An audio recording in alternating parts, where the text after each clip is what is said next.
நம்ம Ashwin sweets and snacks ஆஸ்திரேலியாவுக்கு export பண்றதுக்கு கான்டாக்ட் பண்ணுங்க 7373755163.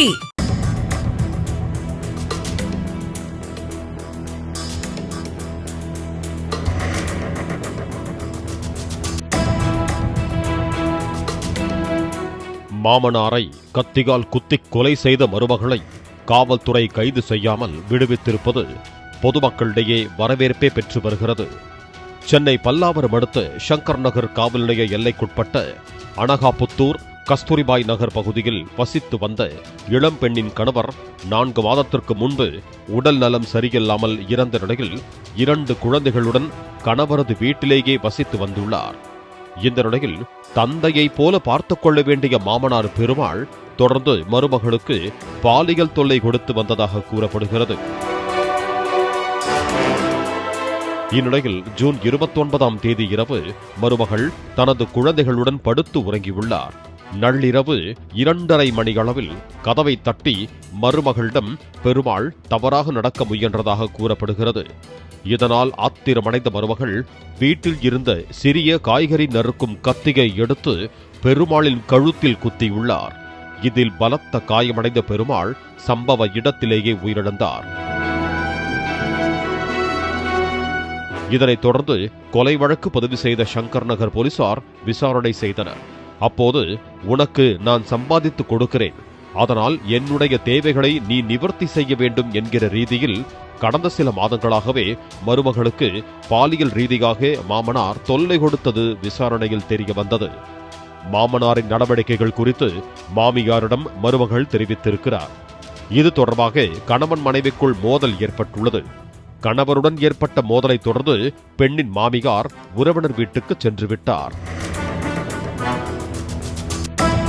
எனவே தற்காப்புக்காக மருமகள் இந்த செயலில் ஈடுபட்டதால் கைது நடவடிக்கை மேற்கொள்ளப்படவில்லை என போலீசார் தெரிவித்தனர். பிஎன்எஸ் சட்ட பிரிவு 34 தனிநபரின் தற்காப்பு உரிமை குறித்து கூறுகிறது.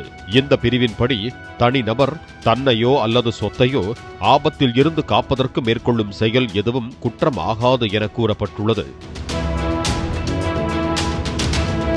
தன்னை காப்பாற்றிக் கொள்ளும் நோக்கில் அந்த பெண் கையில் கிடைத்த ஆயுதத்தால் அவரை தாக்கியுள்ளார்.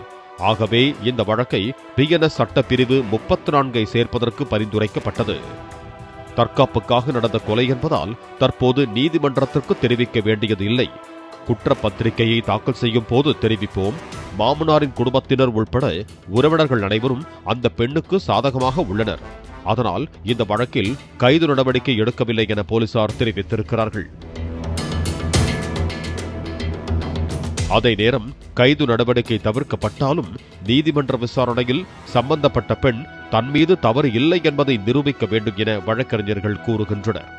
கடந்த 2012ஆம் ஆண்டு மதுரையை சேர்ந்த பெண் ஒருவர் தனது 19 வயது மகளை கணவர் வீரணன் என்கிற ஜோதிபாசு பாலியல் வன்கொடுமை செய்ய முயன்றபோது அவரை கட்டையால் தாக்கியதில் அவர் உயிரிழந்தார். இந்த சம்பவம் தனிநபர் தற்காப்புக்காகவும் மகளின் மானத்தை காக்கவும் நடந்த செயல் என்பது விசாரணையில் தெரிய வந்தது. ஆகவே அவரை நாங்கள் விடுவித்தோம் என தற்போதைய உளவுத்துறை ஐஜியும் அப்போதைய மதுரை எஸ்பியுமான அஸ்ரா கார்க் இப்படி ஒரு நடவடிக்கை எடுத்தது பொதுமக்களிடையே வரவேற்பை பெற்றது. அதே போலவே இந்த வழக்கும் வரவேற்பை பெற்று வருகிறது. அதே நேரம் இதுபோன்ற பாலியல் தொல்லை அளித்தால் முதலில் காவல் நிலையத்தில் புகார் அளிக்க வேண்டும். திட்டமிட்டு வேறு ஏதாவது காரணங்களுக்காக கொலை செய்துவிட்டு தற்காப்பு என தப்பித்துக் கொள்ள முடியாது எனவும் போலீசார் எச்சரித்திருக்கிறார்கள். பாலிமர் செய்திகளுக்காக தாம்பரம் செய்தியாளர் வசந்தன். நம்ம அஸ்வின் ஸ்வீட்ஸ் அண்ட் ஸ்நாக்ஸ் ஆஸ்திரேலியாவுக்கு எக்ஸ்போர்ட் பண்றதுக்கு கான்டாக்ட் பண்ணுங்க 7373755163.